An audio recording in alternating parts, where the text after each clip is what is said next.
digital dust max for device. Let's see what it can do.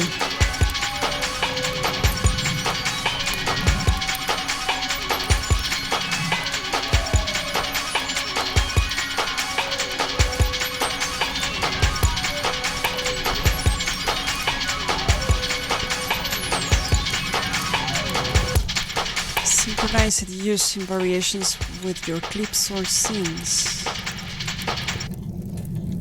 Let's change parameters.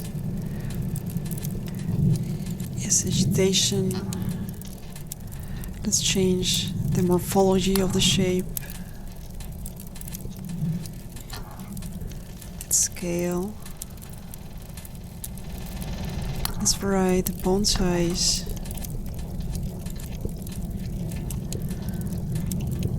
Or the line width.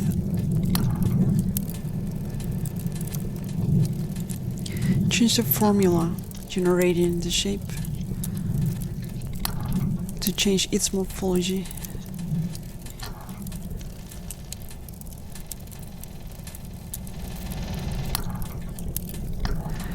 Freeze the entire structure or color it. Send the output via Syphon to your favorite application host, and then apply video effects or video mapping to the output.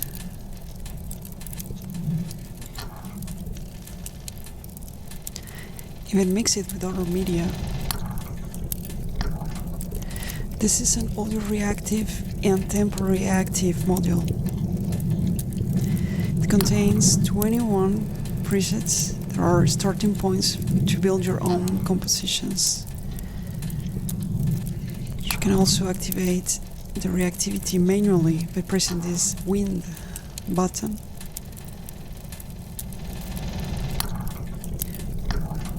So it is a nice tool for visual improvisation.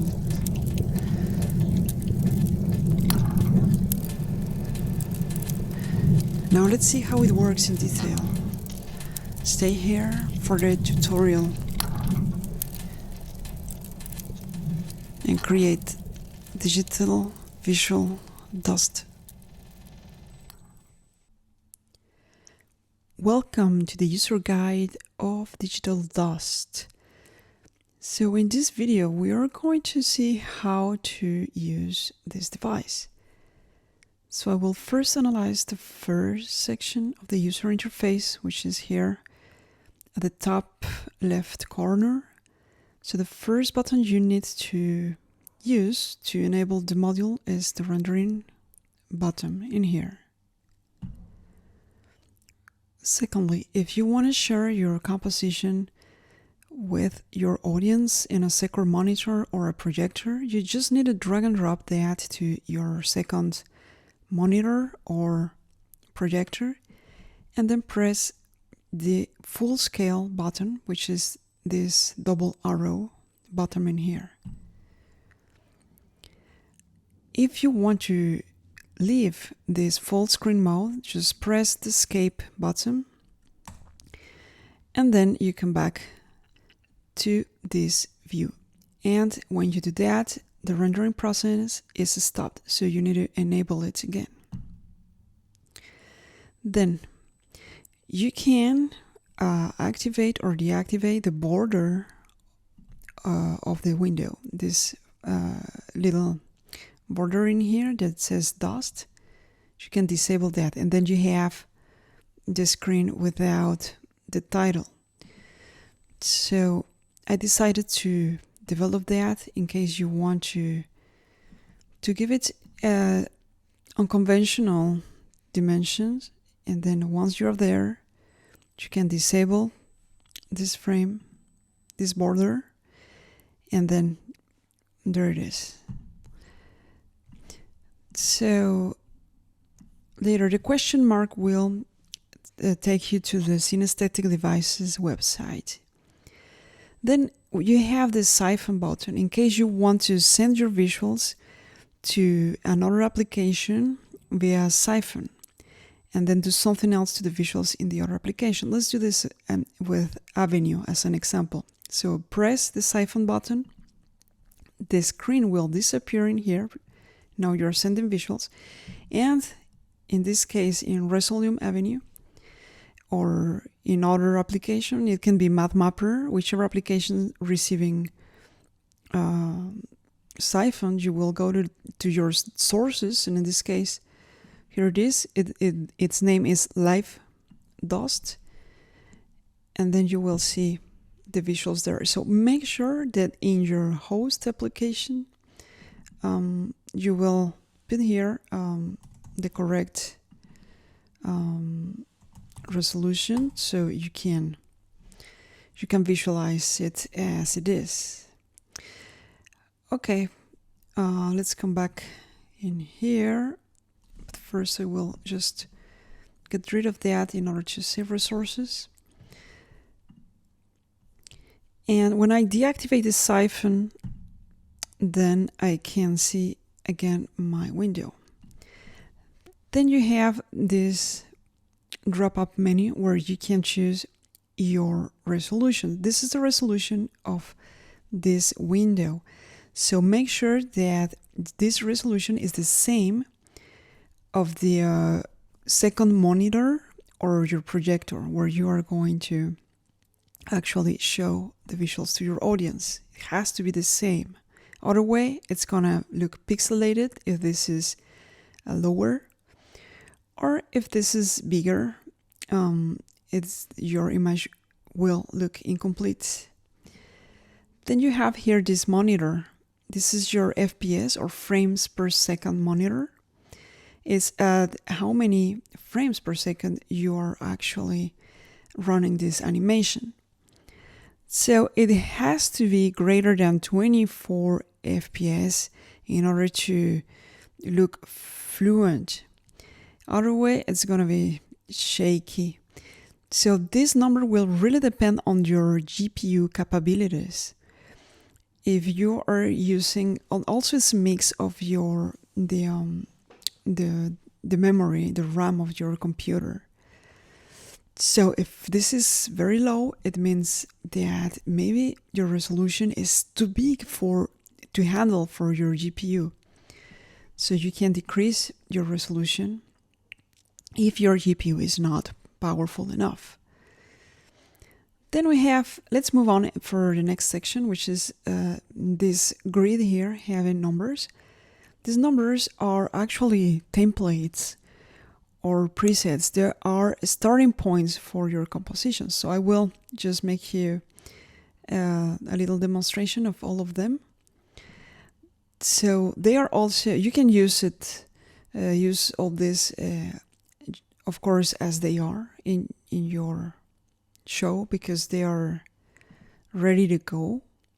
But you can also load them and then just move the other controls and just leave it as you want. And how can you recall your composition later? That we'll see later when we will see how to interact this digital dust Max for Live device with Vibrations Max for Live device, which is a free device that comes with Max for Live and Max 12. So let me quickly show you the rest of the presets. And there you go. Then now let's move on and explain this section of the user interface. Here you have parameters related with the morphology of the shape. So you have density. So that refers to how many points and lines you have in the composition. So of course, the greater is more you will have. This other parameter, agitation, it talks about how much the shape is moving. So you put more agitation, so you will see that it's moving faster. Yeah. So these animations doesn't have to do with audio reactivity yet. They're just like that. And there's this other parameter called morpho. So this is when you will change that, then you will change the morphology of the shape, yeah, making it more complex or more chaotic when this value is higher. Then you have here a collection of formulas, some functions actually, and then you can choose totally also the morphology with those formulas, those functions. Yeah. So let's say that morpho is this morphology is like a variation of this. You are making more complex actually. This for example are fractals. Done less complex. It looks like that. It's the same function, but I am adding more complexity by varying this morphology parameter in here. Okay, so let's say that this function is actually changing the shape dramatically, like it's another complete, let's say, a math function, yeah? And then you can vary that by the morphology, the agitation, and the density. Okay, let's move on. And let's see, what is this? This is one of my favorites. This another region. This is how it look actually. So I can freeze this structure because actually this is 3D. And when you freeze it, then you can see this structure by many points of view in a 3D visualization. Then this turn speed, it's actually making it turn at different speeds. And you will see later when you make it react, this button you can here, for example, change the direction. Yeah. Okay, and then let's unfreeze. Actually, when this is when you freeze that, then you will freeze all these parameters in here actually. So when it's frozen, then you will see that those are not reacting anymore actually, because it's they're frozen. Well, some of them will, but not all of them.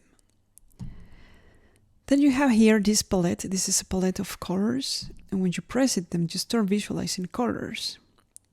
So talking about that, let's move to the next region here, which are the colors. You have red, green, and blue.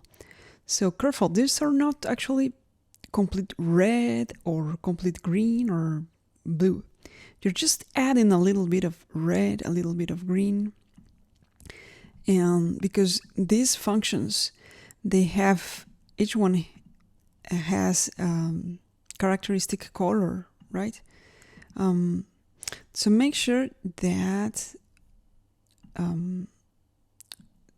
well, just understand that you're not making it totally blue, right? You're just adding, changing the levels of that according to the basic colors given already by this function. You're varying just that.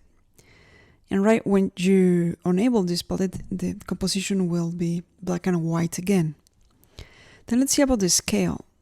So of course this is you're making it smaller or bigger. And let's talk about point size. You can change the size of your point. And you can, let me change the formula in here, for example, making it a little bit less chaotic. All right, there we go. So line width. So the line width will stop in there because for the aesthetics of this module, I don't want a really strong lines, so they're really thin. See, so somehow I prefer to, when I was programming that, to give them a look like hair, or I don't know, maybe something organic. Yeah, so you can, this is the higher number you can go. Okay, then you have different draw modes. So these are like variations of that. So because you can draw only in points. See, if I increase the density, I will see. And then increase the point size. So drawing in points or just only lines, and then you have other combinations as point lines, lines points. There are slight variations about that, or line adjacency. And then when you're drawing in points here, then you can use this parameter, which is the point mode. Then it can be, your points can be squared. So if you so for square depth, let's see here, all the points are the same size. Then square depth, the points that are closer to your point of view will look bigger. When you are in just a square, all the points are the same size. That's it. And same for circle, all the points are the same size, but now they're looking like circles. But when you go and choose circle depth, then you can see the points which are close to your point of view. Let me decrease the density so I have less points. So you can see the points that are closer to you are bigger, and then the others are smaller. So now let's talk about this, my favorite part of the module, which is audio reactivity. So in this region, you can control the reactivity of the module. So let's turn the volume a little bit on. So if you wanted to behave, react to audio, then you activate this microphone. Now it's really, really fast. This is actually the threshold. So if you put it all the way down, then you will have a lot of reactivity. And if you put it all the way up, then you will have less reactivity. So you're actually grabbing the transients, amplitude peaks. So every time you grab a peak, you will see this button being activated. So I put this button here like a kind of a wind, like a tornado, because when you press it, the thing, it's like if you're blowing wind and then you make it react. Okay, so remember, more reactivity. So you put the threshold down. So something cool about this reactivity is that you can also make it tempo reactive. So if I disable the audio reactivity, let's put something that has a fixed tempo, for example this sound in here. So here, when the hard bottom is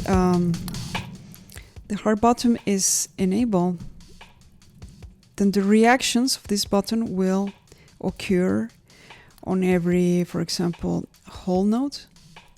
1, 2, 3, 4, 1, 2, 3, 4, 1, 2. So there's a lot of things that are happening actually when you press this button, when this button is activated.